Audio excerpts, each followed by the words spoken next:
दोस्तों, वैसे तो आर्कियोलॉजिस्ट समय समय पर तरह तरह की खोजें करते रहते हैं। इनमें से कुछ खोजें हमें हैरान कर देती हैं, तो कुछ पुराने समय में रह रहे लोगों के बारे में हमारे मन में उठ रहे सवालों के जवाब देती है और कुछ खोजें हमें डरा देती हैं। तो आज हम आपको हाल ही में हुई ऐसी ही टॉप 10 डरावनी खोजों के बारे में बताएंगे। तो चलिए शुरू करते हैं आज की इस वीडियो को। New Egyptian टूम।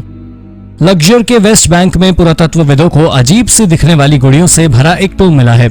इजिप्शियन एंटीक्विटी के अनुसार ये मकबरा 18th डायनेस्टी के समय का है।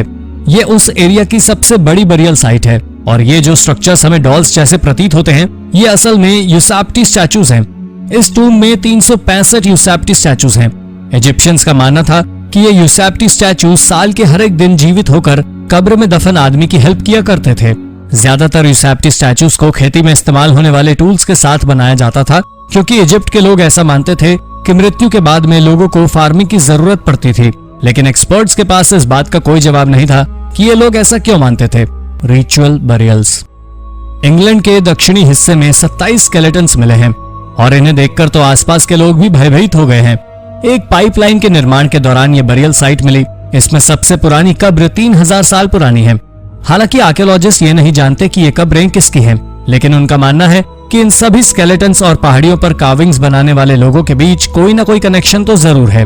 ऐसा भी माना जा रहा है कि इन्हीं लोगों ने यूफिंगटन व्हाइट हॉर्स नाम की 110 मीटर लंबी आकृति भी बनाई है। घोड़े की इस आकृति को हजारों साल पहले अनजान लोगों के द्वारा बनाया गया था। एक्सपर्ट्स का अनुमान है कि इस जगह पर लोगों की बलि दी जाती थी, पर उन्हें कोई आइडिया नहीं है कि ये लोग ऐसा क्यों करते थे। The dismembered. स्पेन की अल्टामिरा केव से आर्कियोलॉजिस्ट को एक बच्चे के शरीर का अजीब सा अवशेष मिला है। 100 सालों की स्टडी के बाद भी एक्सपर्ट्स इस अवशेष को समझ नहीं पाए हैं। लगभग 27,000 साल पुराना ये अवशेष मिस्टीरियस नहीं है, बल्कि एक्सपर्ट्स हैरान हैं कि इस पर बनी अजीब सी मार्किंग्स को देखकर कोई नहीं जानता कि एक छोटे बच्चे के शरीर पर इस तरह की मार्किंग क्यों की गई थी। ये बच्चा अपनी मौत के समय सिर्फ 5 साल का था और इसके दांतों पर बनी मार्किंग या तो कैनिबलिज्म या फिर किसी तरह की धार्मिक गतिविधि को दर्शाते हैं। ये बच्चा होमोसेपियन था और इसके रिमेन्स को देखकर तो ऐसा ही लगता है कि इस बच्चे के साथ जरूर कुछ बुरा हुआ था। इसकी जीभ को भी किसी धारदार हथियार से काट दिया गया था। लेकिन आर्कियोलॉजिस्ट आज भी नहीं समझ पा रहे हैं कि ऐसा क्यों किया गया था। Skeletons at the beach. 2014 में यूनाइटेड किंगडम में एक तेज तूफान के बाद जो नजर आया, उसे देखकर सभी हैरान रह गए। इस तूफान के बाद स्थानीय लोगों ने बीच पर रेत से बाहर निकलती हड्डियां देखी और पता चला कि इस जगह पर हजारों स्केलेटन्स दफन हैं। आसपास के लोग विश्वास ही नहीं कर पा रहे थे कि सालों से वो एक बरियल ग्राउंड पर ही घूम रहे थे। आर्कियोलॉजिस्ट का कहना है कि ये अवशेष मिडिएवल एरा के समय के हैं। 2014 में शुरू हुआ एक्सकेवेशन कार्य 2021 तक चला और इस समय में यहाँ पर लगभग 220 बरियल टूम्स मिले हैं। अब एक्सपर्ट्स का कहना है कि 8वीं से 11वीं सदी तक यहाँ एक क्रिश्चियन कम्युनिटी रहा करती थी। अजीब बात यह भी है कि यहाँ पर एम्बर पीसेस के अलावा कोई विशेष आर्टिफैक्ट नहीं मिला है और यहाँ आधे से ज्यादा अवशेष औरतों और बच्चों के हैं। इस बात का भी साइंटिस्ट के पास कोई जवाब नहीं है। Shark attack victim. Oxford university के एक्सपर्ट्स ने हाल ही में एक ऐसे आदमी के शरीर के अवशेष खोज निकाले हैं जिसे शार्क ने मार दिया था। आपको बता दें, इस आदमी पर शार्क ने ऑस्ट्रेलिया के किसी समुद्र में सर्फिंग करते समय हमला नहीं किया था, बल्कि 3000 साल पहले जापान के एक तट पर शार्क ने इस पर अटैक किया था। ऐसा माना जा रहा है कि इस आदमी का शरीर ही सबसे पुराना ऐसा अवशेष है जिसकी मौत शार्क के हमले से हुई थी। इसकी सेरेटेड इंजरीज को देखते ही रिसर्चर्स को यह समझने में देर नहीं लगी कि इस आदमी की मौत शार्क द्वारा एक हमले में हुई है। इन्वेस्टिगेशन के दौरान पता चला कि यह आदमी 1379 बीसी के दौरान मरा था। उसका बायां हाथ काफी जख्मी था, जो ये बताता है कि शायद इसने उस विशालकाय जीव से बचने की कोशिश की होगी। Satanic symbols. रोम के नजदीक ऑस्टिया एंटिका में आर्कियोलॉजिस्ट को कुछ बहुत ही हैरान कर देने वाला मिला। इस जगह से एक्सकेवेशन कार्य के दौरान कुछ सैटेनिक सिंबल्स पाए गए हैं। अमेरिकन और कैनेडियन आर्कियोलॉजिस्ट इस क्षेत्र में रोमन लोगों के अवशेषों की तलाश में थे, पर उन्हें जो मिला वो और भी हैरान कर देने वाला था। इस जगह पर मिले अवशेष 4th सेंचुरी एडी के समय, लेकिन इसका यह मतलब नहीं है कि ये सिंबल्स भी इतने ही पुराने हैं। ये साइट सर्दियों के मौसम में बंद कर दी गई थी और जब दोबारा रिसर्च शुरू करने के लिए गर्मियों में इसे खोला गया तो आर्कियोलॉजिस्ट ने देखा कि किसी ने यहाँ के अवशेषों पर सैटेनिक सिंबल्स बनाकर न सिर्फ इनकी आर्कियोलॉजिकल वैल्यू को खत्म किया, बल्कि आर्कियोलॉजिस्ट की स्टडी को भी और मुश्किल बना दिया। आर्कियोलॉजिस्ट का कहना है कि जब ये साइट बंद थी, या शायद आसपास के लोगों ने इस जगह का इस्तेमाल किसी धार्मिक गतिविधि के लिए किया है, क्योंकि यहाँ पर कई बर्ड्स की बलि देने के भी साइंस मिले हैं।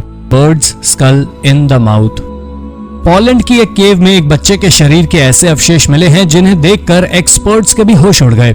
इस बच्चे के मुंह के अंदर एक छोटी चिड़िया का स्कल मिला है। यह जितना अजीब है उतना ही डरा देने वाला भी। आर्कियोलॉजिस्ट के अनुसार इस बच्चे की मौत सैकड़ों साल पहले हुई थी।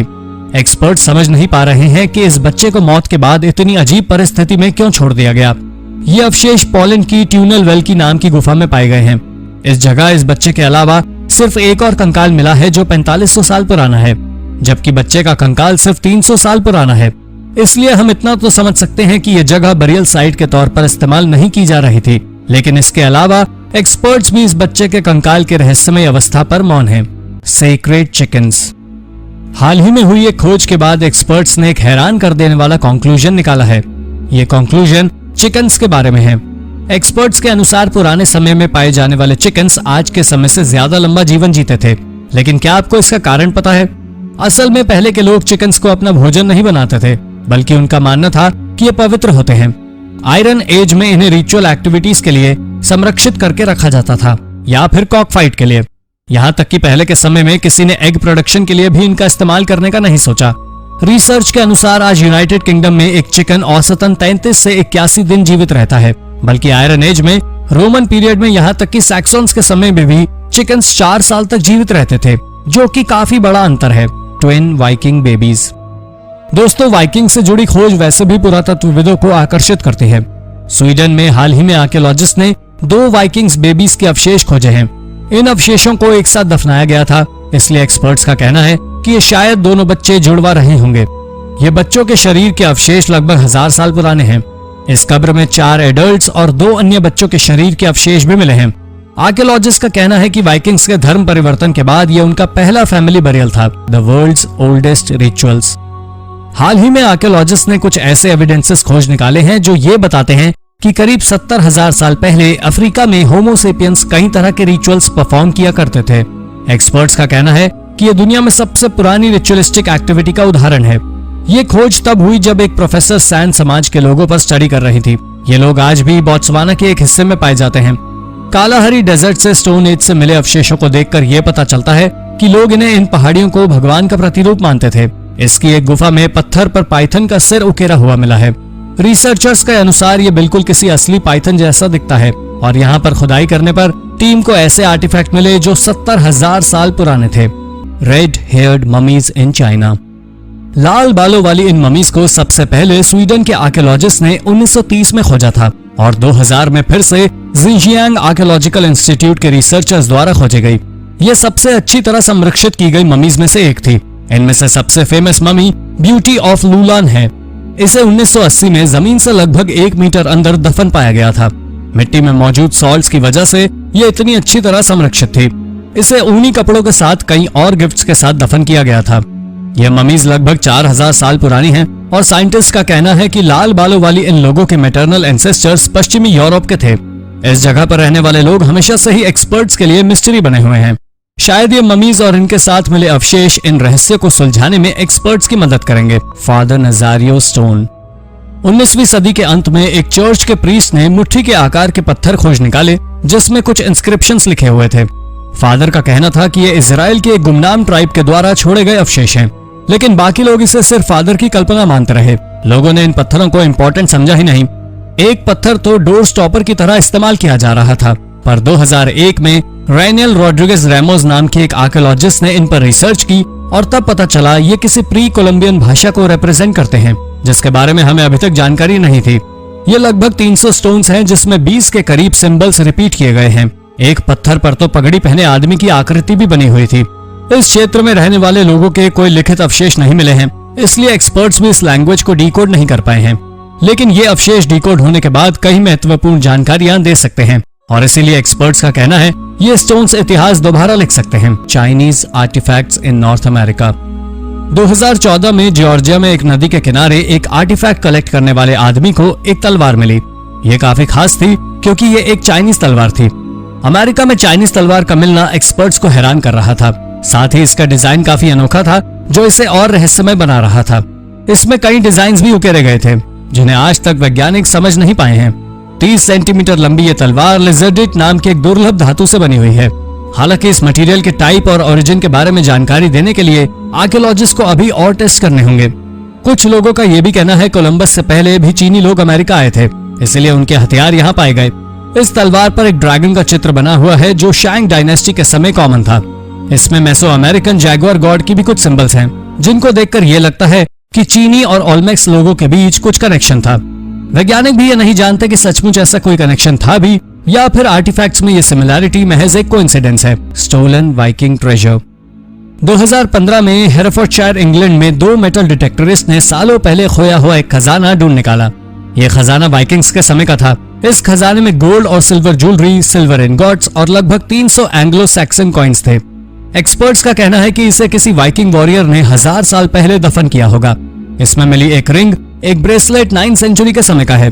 जिन 2 व्यक्तियों ने इन्हें खोजा था, उन्होंने इसकी जानकारी सरकार को देने के बजाय इन आर्टिफैक्ट्स को एंटीक डीलर्स को बेचना शुरू कर दिया। हालांकि कानून तोड़ने और आर्टिफैक्ट्स की स्मगलिंग के लिए इन्हें जेल में डाल दिया गया, लेकिन तब तक इनमें से अधिकतर आर्टिफैक्ट्स बेचे जा चुके थे और आज भी एक्सपर्ट्स बहुत कम आर्टिफैक्ट से रिकवर कर पाए हैं।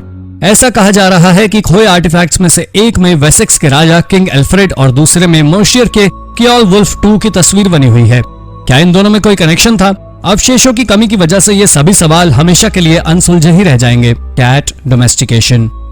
आज के समय में बिल्ली पालना काफी आम बात है, लेकिन क्या आपने कभी सोचा है कि इंसान ने बिल्ली पालना कब शुरू किया होगा? 2013 में हुई खोज से इंसान और बिल्ली के बीच दोस्ती की शुरुआत के सबूत एक प्राचीन चीनी सेटलमेंट क्वान हुकुन से मिले हैं। एक्सपर्ट्स का कहना है कि लगभग 5300 साल पहले बिल्ली और इंसान की दोस्ती होनी शुरू हुई थी। इस क्षेत्र के लोग खेती करते थे और इन्होंने बिल्लियों को पेस्ट कंट्रोल के लिए पालना शुरू किया था। एक गांव में मिली बिल्ली के कंकाल से पता चलता है कि उस समय लोग बिल्ली की काफी केयर करते थे। इसी इलाके में मिली एक और बिल्ली के अवशेषों में भी बिल्ली के मिलेट्स खाने के एविडेंस भी मिले हैं, यानी बिल्लियां पालतू थीं और लोग इनके खाने पीने का ख्याल रखते थे। हालांकि इन अवशेषों से हम श्योरली ये तो नहीं कह सकते कि इस समय बिल्लियां पालतू थी, लेकिन ये जरूर कह सकते हैं कि बिल्लियों और इंसानों का इंटरैक्शन शुरू हो चुका था। New hominid species. दोस्तों, अर्ली ह्यूमंस का इतिहास हमेशा से एक्सपर्ट्स को परेशान करता रहा है। वैज्ञानिक आज भी नहीं बता पाए हैं कि सबसे पुराने ह्यूमंस कौन थे और होमो सेपियंस का ओरिजिन किस स्पीशीज से हुआ। और हाल ही में होमिनिड स्पीशीज के हिस्ट्री में एक नई स्पीशीज जुड़ गई है। 2013 में जोहान्सबर्ग की एक गुफा में वॉलंटियर्स को हजारों की संख्या में हड्डियां और इंसानी जबड़े मिले। एक्सपर्ट्स का कहना है ये बिल्कुल नई स्पीशीज हैं और वैज्ञानिकों ने इन्हें होमो नैलिडी नाम दिया है। इस स्पीशीज के अवशेष इससे पहले कभी नहीं देखे गए थे। इन लोगों के ब्रेन का साइज बाकी नॉन ह्यूमन स्पीशीज की तुलना में छोटा है। ये सभी अवशेष 335,000 से लेकर 236,000 साल पुराने हैं। एक्सपर्ट्स का कहना है कि होमो सेपियंस यानी आज के इंसान और होमो नैलिडी ये दोनों ही प्रजातियां आपस में रिलेटेड हैं, लेकिन कैसे, इस बात का जवाब वैज्ञानिकों के पास भी नहीं है। Who built the Great Pyramids of Giza? Giza के पिरामिड्स के बारे में आप सभी ने सुना होगा, लेकिन क्या आप जानते हैं इसका निर्माण किसने किया था? अभी तक ऐसा माना जा रहा था कि गीजा के पिरामिड्स को स्लेव्स ने बनाया था, लेकिन हाल ही में इन पिरामिड्स के पास ही एक बरियल साइट से मिले 4000 साल पुराने अवशेषों से वैज्ञानिक अंदाजा लगा रहे हैं कि इसे पेड लेबरर्स ने बनाया था। जमीन से लगभग 3 मीटर नीचे गहराई में दबे मिट्टी के एक मकबरे में काफी सारे आर्टिफैक्ट्स मिले हैं। इन आर्टिफैक्ट्स की खासियत यह भी है कि ये सभी काफी अच्छी तरह प्रिजर्व्ड हैं। हालांकि इन कंकालों को देखकर यह पता चलता है कि ये गरीब तबके के लोग थे और काफी सारी बीमारियों से पीड़ित भी थे, लेकिन इन्हें पिरामिड बनाने के पैसे दिए जा रहे हैं। इन स्केलेटन्स पर की गई स्टडी से एक और बात सामने आई है कि ये लोग काफी मात्रा में मीट खाते थे। आर्कियोलॉजिस्ट का यह भी कहना है कि अगर ये स्लेव्स होते तो इन्हें इतनी अच्छी तरह दफन ना किया जाता। केव्स ऑफ भाजा। भारत में मुंबई और पुणे को जोड़ने वाला हाईवे बहुत पहले एक जंगल हुआ करता था और इसके नजदीक पत्थरों पर उकेरी गई गुफाएं हैं। ये केव 2nd सेंचुरी BC के समय की हैं। पुरातत्वविदों का कहना है कि ये प्राचीन बुद्ध सोसाइटी के लोगों ने बनवाया था। पहले ऐसा माना जा रहा था कि ये केव्स मॉन्क्स लोगों ने बनाई थी, क्योंकि ये लोग खुद को बाहरी दुनिया से अलग रखना चाहते थे। लेकिन इन केव्स को स्टडी करने के बाद पुरातत्वविदों ने बताया कि ये ट्रेड रूट्स थे जिनका इस्तेमाल व्यापारी किया करते थे और शायद उन्होंने सामान लाने ले जाने के लिए ये गुफाएं बनाई थी।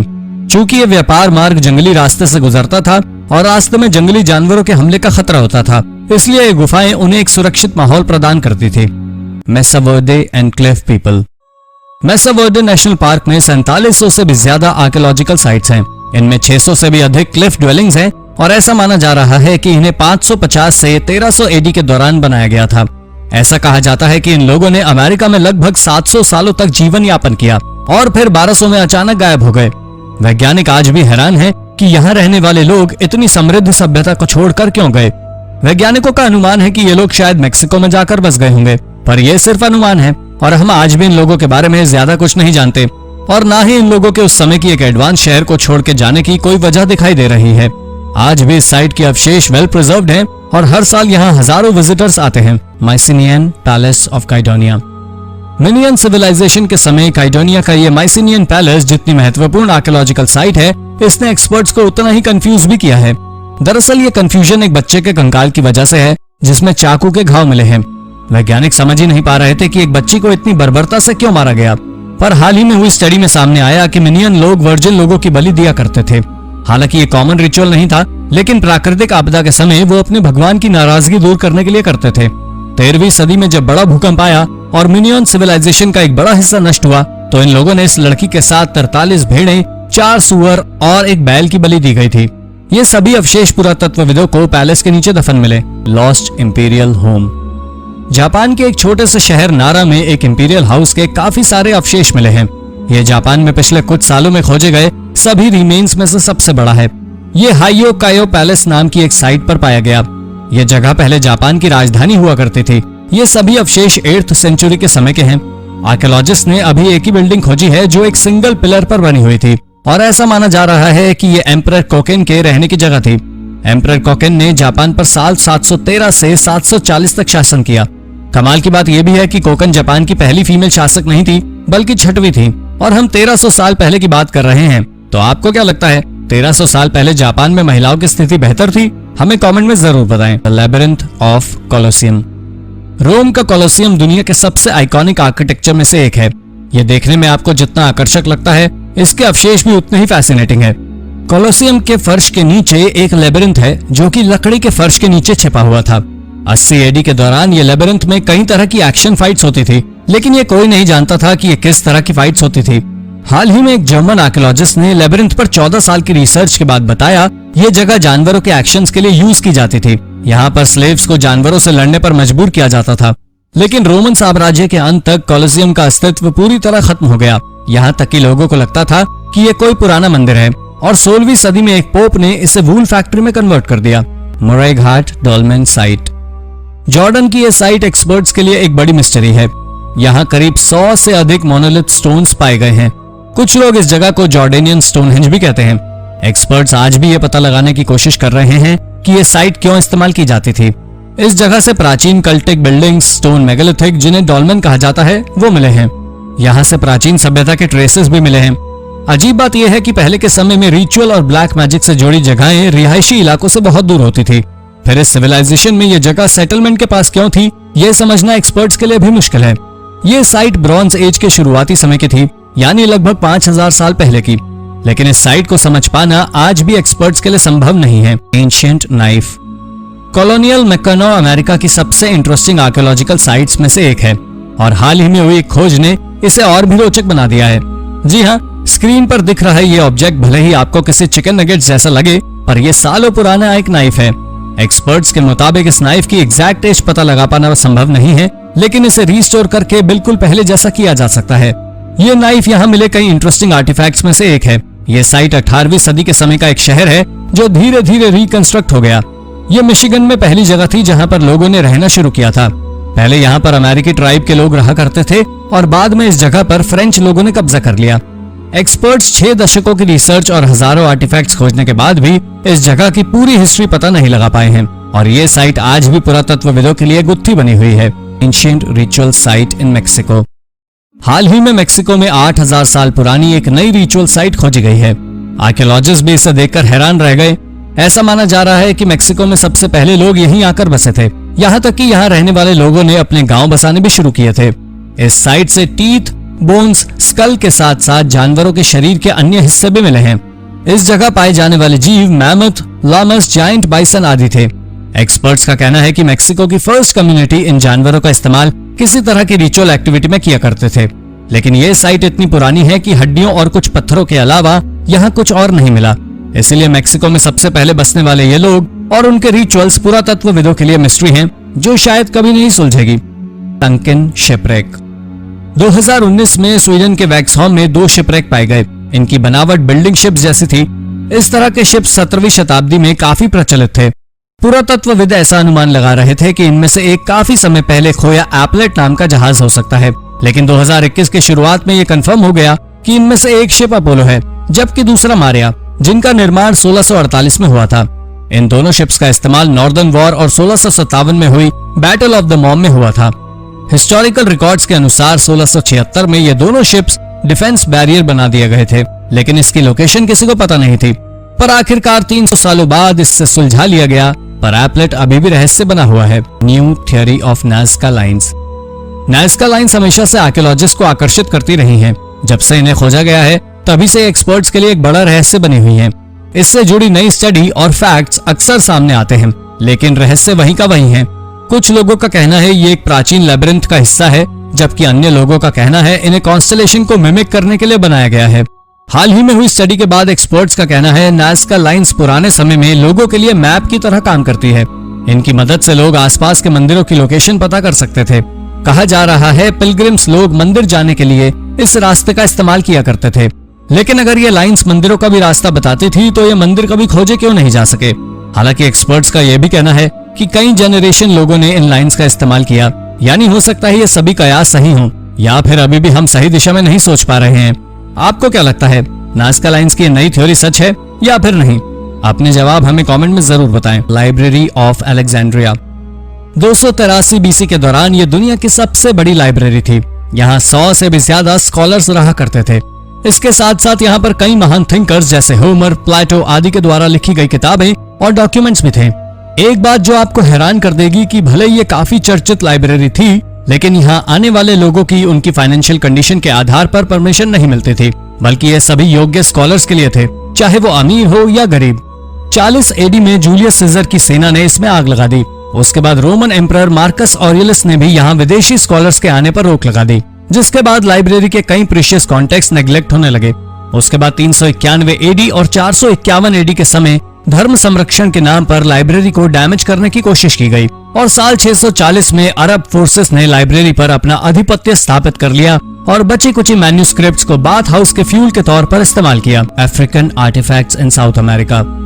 वैसे तो हम सभी यही मानते हैं कि अमेरिका की खोज क्रिस्टोफर कोलंबस ने की थी, लेकिन पुरातत्वविदों को कई ऐसे एविडेंस मिले हैं जिनसे ये पता चलता है कि अफ्रीकन लोग काफी पहले अमेरिका जा चुके थे। न सिर्फ इन दोनों जगहों के कल्चर्स में समानता है, बल्कि इन जगहों के ह्यूमन स्केलेटन्स को देखकर यह भी पता चलता है कि यहाँ की चिकित्सा की तकनीकी भी काफी समान थी। कुछ लोगों का कहना है कि किंग अबुकरी II सन 1300 के दौरान साउथ अमेरिका गया था, जबकि कुछ अन्य लोगों का ऐसा मानना है कि अफ्रीकी लोग उसके सालों पहले साउथ अमेरिका जा चुके थे। लेकिन अफ्रीका और साउथ अमेरिका के बीच पहला कांटेक्ट कब हुआ और किसने किया, इस बारे में एक्सपर्ट्स को कोई भी जानकारी नहीं है। The oldest throne room. हाल ही में ग्रीस में एक पुराने पैलेस के अवशेष मिले हैं। ऐसा माना जा रहा है ये यूरोप का सबसे पुराना थ्रोन रूम है। ये आइलैंड एक समय में मिनियंस का सेंटर था। मिनियंस 3000 बीसी से 1500 बीसी के समय तक काफी समृद्ध थे। अपने समय में ये लोग काफी मॉडर्न और एडवांस माने जाते थे। 900 के इस पैलेस का स्ट्रक्चर ही बेहद कमाल का था। यह जगह इसलिए भी काफी विकसित थी क्योंकि न सिर्फ ये राजा का निवास स्थान था, बल्कि सभी एडमिनिस्ट्रेटिव ऑफिसेस भी यही थे और बाकी राष्ट्रीय आयोजन भी यहीं पर किए जाते थे। इस पैलेस का आर्टवर्क आज भी हजारों साल बाद भी देखा जा सकता है। इस पैलेस में सबसे ज्यादा आकर्षित करने वाला हिस्सा है थ्रोन रूम, जहाँ पर एक किंगली थ्रोन रखा हुआ था। ये थ्रोन पूरे जिप्सम का बना हुआ था और इसके ठीक सामने एक छोटी कटोरे जैसे ऑब्जेक्ट रखा हुआ था। हालांकि वैज्ञानिकों को कोई आइडिया नहीं है कि यह राजा का सिंहासन था या फिर किसी देवी देवता के लिए बनाया गया था। Biblical treasures. हाल ही में इजराइल में आर्कियोलॉजिस्ट को 2600 साल पुराना एक रहस्यमय आर्टिफैक्ट मिला। एक्सपर्ट्स का कहना है असल में ये बुल्ला है, जो कि पुराने समय का एक डॉक्यूमेंट होता था। आप इसकी तुलना किसी हार्ड क्ले सील से कर सकते हैं। आर्कियोलॉजिस्ट ने इसे ट्रांसलेट किया तो इस आर्टिफैक्ट पर लिखा हुआ था belonging to Yakul son of Shalema son of Shavi. ऐसे सच माने तो ये सामने आता है कि बाइबल के 2 कैरेक्टर्स यहुकल और शलेमा वास्तव में थे, लेकिन ऐसा भी हो सकता है कि एक समय पर एक ही नाम के कई लोग हों। पुरातत्वविदों के पास इस बात से जुड़ा कोई पुख्ता सबूत नहीं है, इसलिए ये कह पाना मुश्किल है कि बाइबल के कुछ किरदार सचमुच थे भी या नहीं। Italian water portal. इटली के पो वैली में कुछ ही समय पहले एक अजीब वाटर पोर्टल खोजा गया। असल में ये एक गड्ढा था जिसमें टिम्बर के टुकड़ों से लाइनिंग की गई थी। इसके लिए कई तरह की लकड़ियों का इस्तेमाल किया गया था, जिसमें ओक, एल्म और वॉलनट के पेड़ की लकड़ी शामिल थी। पहले तो आर्कियोलॉजिस्ट समझ ही नहीं पा रहे थे इसका इस्तेमाल क्यों किया जाता था। बाद में पता चला इसे पानी इकट्ठा करने के लिए किया जाता था। इसका निर्माण 1436 बीसी में किया गया था। ये गड्ढा 12 मीटर लंबा और 7 मीटर चौड़ा था, जबकि इसकी गहराई 3 मीटर के करीब होगी। पर इसके आसपास कोई भी ऐसा रास्ता नहीं दिखाया गया जिससे पानी इस पूल तक आता हो। साथ ही इसके आसपास के इलाकों से आर्कियोलॉजिस्ट को कुछ पॉटरी और फिगरेंस जैसे अवशेष भी मिले हैं, जिनसे एक्सपर्ट्स ये अंदाजा लगा रहे हैं कि इस पूल को शायद किसी मैजिकल एक्टिविटी या फिर ईश्वर से कम्युनिकेट करने के लिए प्रयोग किया जाता था। एंशिएंट मायन कॉप्रोलिथ्स। हाल ही में हुई एक स्टडी में माया सिविलाइजेशन के अंत से जुड़े कई राज सामने आए हैं। ग्वाटेमाला के लेक इजाबेल की तली से मायन पूप यानी कि कॉप्रोलिथ्स का एक हिस्सा मिला है। और कमाल की बात यह है कि इसकी मदद से अब वैज्ञानिक ये बता सकते हैं कि 3000 साल पहले और अब की माया पॉपुलेशन में क्या फर्क आया है। इस खोज से पहली बात तो ये सामने आई है कि पहले के एस्टिमेशन से करीब 650 साल पहले से माया लोग इजाबेल लेक के आसपास के हिस्सों में रहा करते थे। इस पूप फ्रैगमेंट से यह भी पता चला कि 1000 एडी में माया समाज के कोलैप्स होने के बावजूद कुछ माया लोग इस लेक के आसपास रहा करते थे। और इससे पता चलता है कि 1600 में स्पेन के लोगों के हमले से पहले मायन समाज कभी पूरी तरह खत्म ही नहीं हुआ। Jesus foreskin. दोस्तों, अब तक की सबसे रहस्यमय खोज है जीसस की फोरस्किन। अब ये खोज कितनी हकीकत है और कितना फसाना है ये तो एक्सपर्ट्स भी नहीं जानते। हालांकि ऐसा संभव नहीं है, पर ऐसा माना जाता है कि मिडल एज के समय में यूरोप के चर्चेज में 12 होली फोरस्किन्स थी। पहली होली फोरस्किन रोमन एम्परर चार्लमेग्न ने पोप लियो III को दी थी और आखिरी इटली के कलकत्ता में 1983 तक था, जिसके बाद इसे चोरी कर लिया गया। और एक्सपर्ट्स भी आज तक नहीं जानते ये सचमुच जीसस की असल स्किन थी भी या नहीं, और सचमुच इसे खोजा भी गया या ये सब सिर्फ कहानियां हैं। आपको क्या लगता है, ये सचमुच एक खोज थी या फिर सिर्फ अफवाह? अपने विचार हमें कमेंट में जरूर बताएं। Oldest European wine.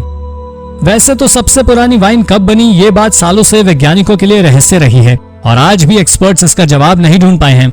लेकिन हाल ही में ग्रीस में एक एग्जीक्यूशन कार्य के दौरान हजारों साल पुरानी एक वाइन के ट्रेसेस मिले हैं। ये वाइन 4200 बीसी के दौरान की है, यानी लगभग 6000 साल पुरानी।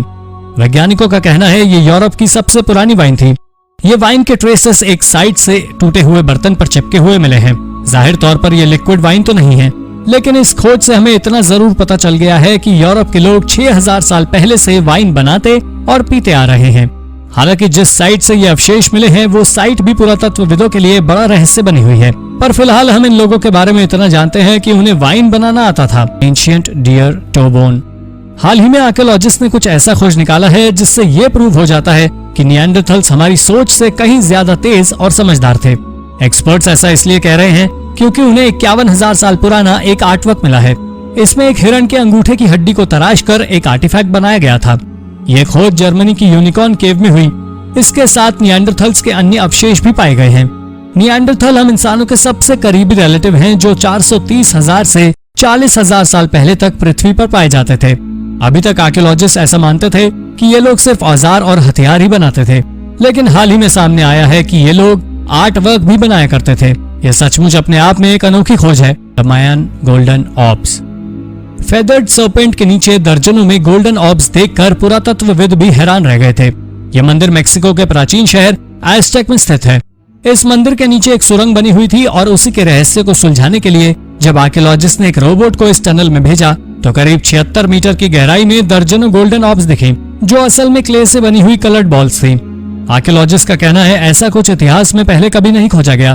असल में ये मिट्टी की बनी हुई बॉल्स थी जिनमें ऊपर से सोने की परत चढ़ाई गई थी। आप इनकी तुलना हैरी पॉटर फिल्म की जायंट गोल्डन स्नेचेस से कर सकते हैं, पर वैज्ञानिक ये नहीं पता लगा पाए हैं कि ये बॉल्स क्यों इस्तेमाल की जाती थी। Mysterious ancient castle. हाल ही में एक टर्किश आर्कियोलॉजिस्ट ने एक रहस्यमय कासल खोज निकाला है। ये कासल यूराटू का है। इस जगह फर्स्ट मिलेनियम बीसी के समय कई अलग अलग कल्चर और सिविलाइजेशन एक साथ पाई जाती थी। आज के समय में यूराटू अर्मेनिया में है और टर्की और ईरान का हिस्सा है। ये कासल करीब 2800 साल पुराना है और ये एक पहाड़ी पर लगभग 2500 मीटर की ऊंचाई पर बना हुआ है। सबसे अजीब बात यह रही कि वैसे तो इस कासल को पुराने समय में बनवाया गया था, लेकिन इसे सबसे ज्यादा मिडिल एज के दौरान इस्तेमाल किया गया, उन लोगों के द्वारा जो लोग इसके बनने के सालों बाद आए थे। ये कासल पहाड़ियों पर तराश कर बनाए गए हैं। इसी कासल के नजदीक ही एक और कासल भी है जिसे वैन कासल के नाम से भी जाना जाता है, जो कि 8th सेंचुरी बीसी के दौरान बनाया गया था। Weird mummies. इजिप्ट के आर्कियोलॉजिस्ट को कायरो से लगभग 40 किलोमीटर की दूरी पर बहुत ही अजीब और अनोखी ममीज मिली हैं।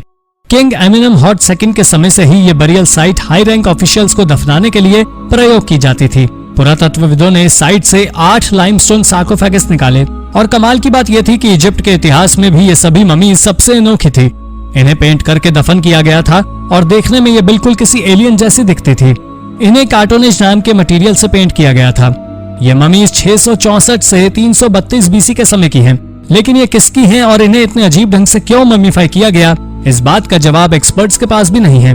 तो दोस्तों, ये थी 10 सबसे रहस्यमयी आर्कियोलॉजिकल खोजें। इनमें से कौन सी खोज आपको सबसे रोचक लगी? अपने विचार हमें कमेंट में जरूर बताएं।